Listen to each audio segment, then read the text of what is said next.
Ya, Assalamualaikum warahmatullahi wabarakatuh. Selamat siang ya, buat Bapak Ibu atau teman-teman program studi Teknik Sipil UII.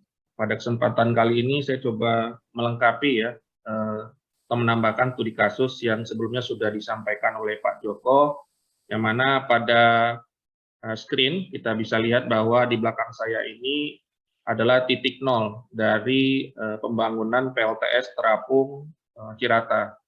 Tadi sudah disampaikan oleh Pak Joko Mulyono bahwa selain PLTA, pembangkit listrik tenaga air, kita juga saat ini on progress dalam hal peraturan dan lain sebagainya yang berkaitan dengan PLTS, khususnya terapung di Genangan Waduk.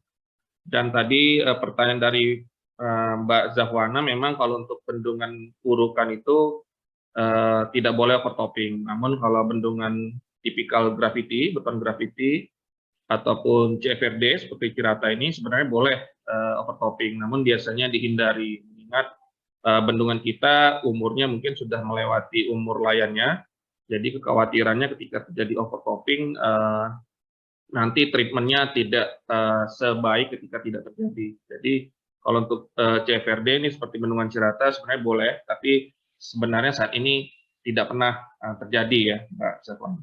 Jadi kita coba next. Saya lanjutkan. Kebetulan untuk PLTS Terapung, saya dan Pak Joko sempat menulis ya salah satu tulisan terkait dengan peluang pembangkit listrik PLTS pada Genangan Waduk.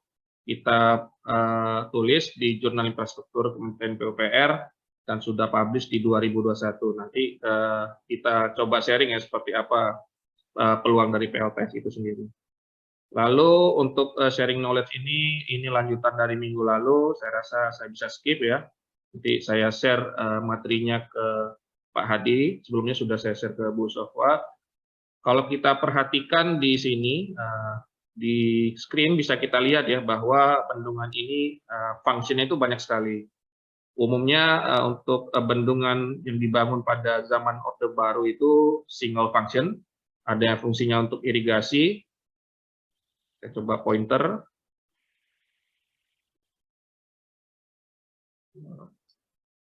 Yang mana untuk irigasi contohnya seperti ini ya. Lalu ada untuk air baku dan PLTA. Dan ternyata untuk PLTA ini saat ini dicoba di-differ lagi, divariasi lagi untuk di genangannya. Nah, kita lihat di sini bahwa mungkin nanti pilot project untuk Indonesia saat ini sedang proses ya untuk bendungan yang memiliki PLTS terapung di Genangan Waduk, yaitu Cirata. Di lain hal juga ada bendungan yang ada di Nagrek Rejeng, ini juga sedang on proses, dan satu lagi sepengetahuan kami ada di Pulau Batam, bendungan Duriangkang. Namun constraint-nya nanti ketika kita melanjutkan ke proses PLTS ini ada salah satu syarat yang harus dipenuhi, yaitu izin operasi bendungan. Lalu dari manfaatnya ini saya coba split manfaat dari sisi teknikal, ekonomi, sosial maupun lingkungan. Ternyata kita bisa lihat di sini pembangkitan listrik kita bisa diverse lagi menjadi 3. Dan untuk Cirata masuk di PLTA dan juga nanti ke depannya masuk di PLTS. Lalu saya lanjutkan, dari segi klasifikasi dan manfaat, ini bisa kita lihat, mungkin bendungan-bendungan yang selama ini single function, yang jumlahnya sekitar 137, dan ini terus bertambah, karena ini saya pakai data di 2022, Maret, masih menggunakan bendungan sekitar 241, dan saat ini sudah di atas 250, seiring beberapa bendungan yang sudah teregistrasi di Balai Teknik Bendungan maupun bendungan yang sudah proses impounding ya. Di sini bisa kita lihat 12% manfaatnya itu untuk pembangkit listrik. Nah, ini bisa nanti kita diverse pembangkitan listrik ini apakah masuk di air atau mikrohidro ataupun nanti ke depanan tambah lagi di tenaga surya terapung. Dan bisa kita lihat opportunity-nya pembangkitan listrik ini tadi sudah disampaikan Pak Joko untuk bendungan Cirata, manfaatnya ada di 1008 megawatt ya. Memang sebelum ada yang di Vietnam itu ya Pak Joko ya, bendungan Cirata ini bisa dikatakan leading di Asia Tenggara 1008 megawatt, tapi dengan ada informasi tambahan tadi ternyata sudah ada yang bisa mengalahkan bendungan PLTA Cirata.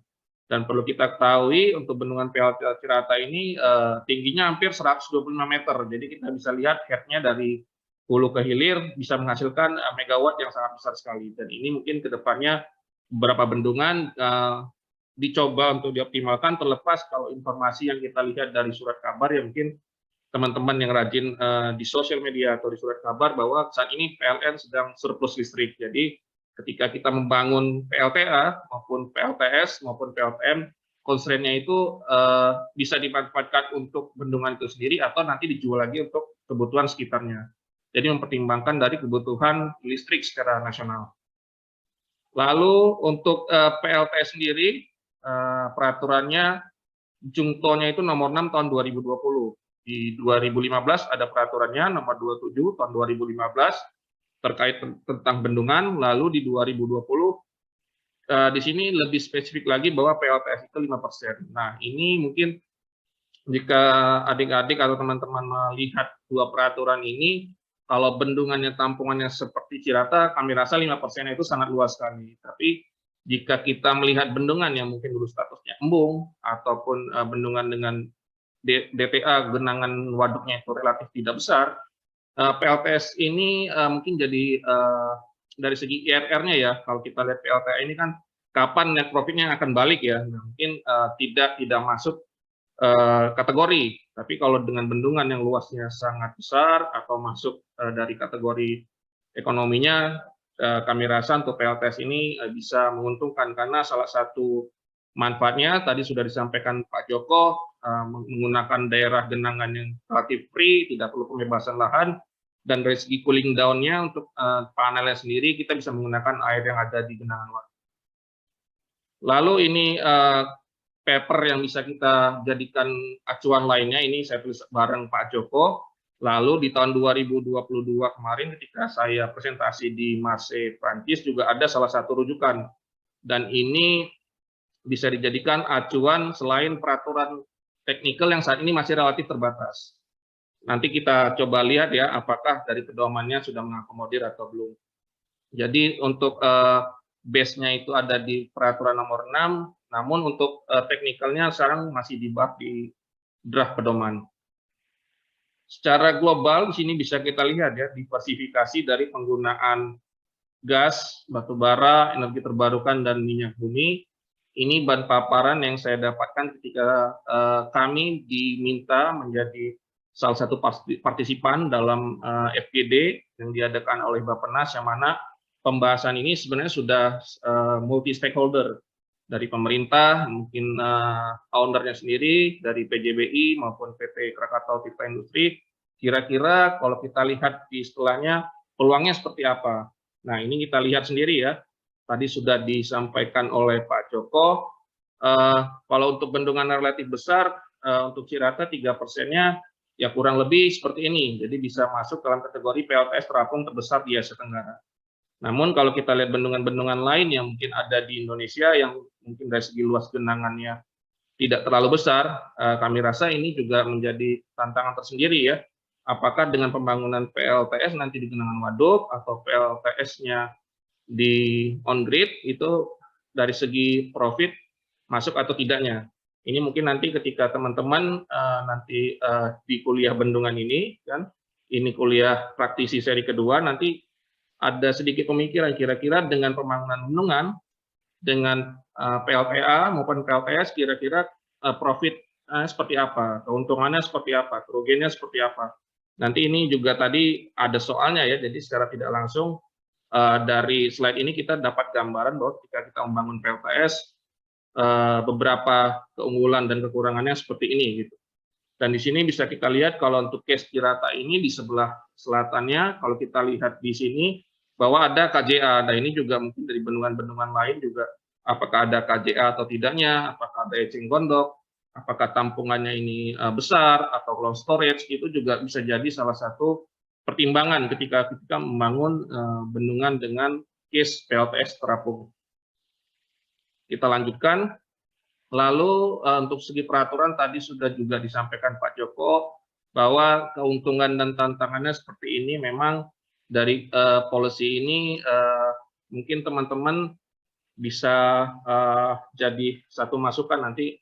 Misal teman-teman ke depannya tidak bekerja di swasta, bekerja di pemerintahan, salah satu yang dikeluarkan dari sisi pemerintah yaitu policy, yaitu peraturan. Dan di sini bisa kita lihat 5%-nya ini saat ini sedang dibahas dengan mengacu pada benchmark yang ada di bendungan-bendungan lain yang ada di dunia. Tadi sudah disampaikan oleh Pak Joko, ini menambahkan saja dari ICOL, ternyata ada beberapa bendungan yang dari segi coverage areanya itu ternyata tidak 5%, lebih besar dari itu. Tapi ini juga perlu kita sepakati bahwa kadang bendungan-bendungan yang ada di luar negeri, dari segi technical datanya itu bisa saja tidak seperti yang ada di Indonesia.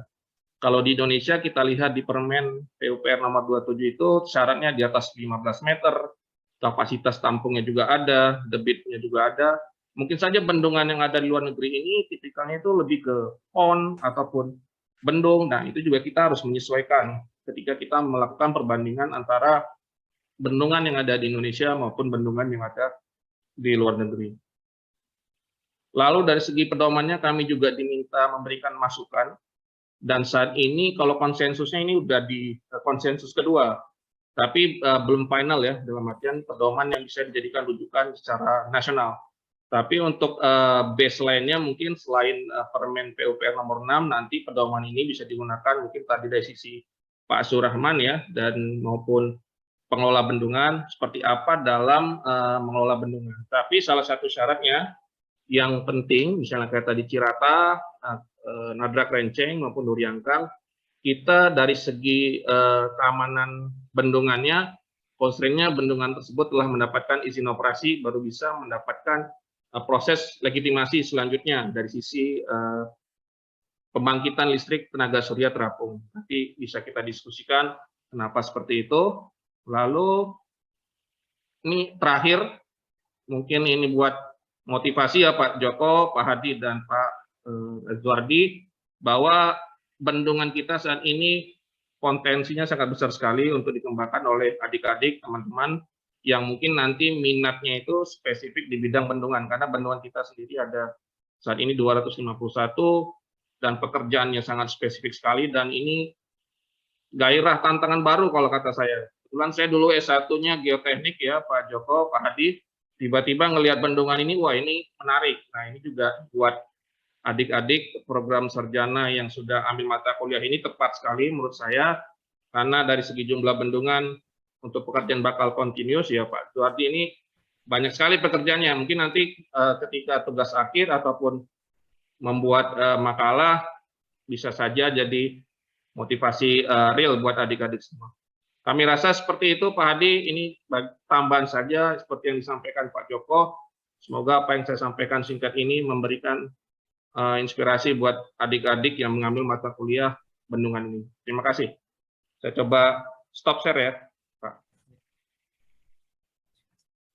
Baik, terima kasih kepada Pak Aris. Ya tadi yang terakhir menarik bahwa Indonesia saat ini pada aspek bendungan sangat berpotensi untuk dikembangkan ya. Jadi ayo adik-adik semua yang memiliki minat di KBK Hidro, ayo sudah dipikirkan besok mau mengambil apa nih, mau mengambil pembahasan yang mana, karena bendungan-bendungan sudah ready untuk kita explore ya Pak ya, Pak Aris ya.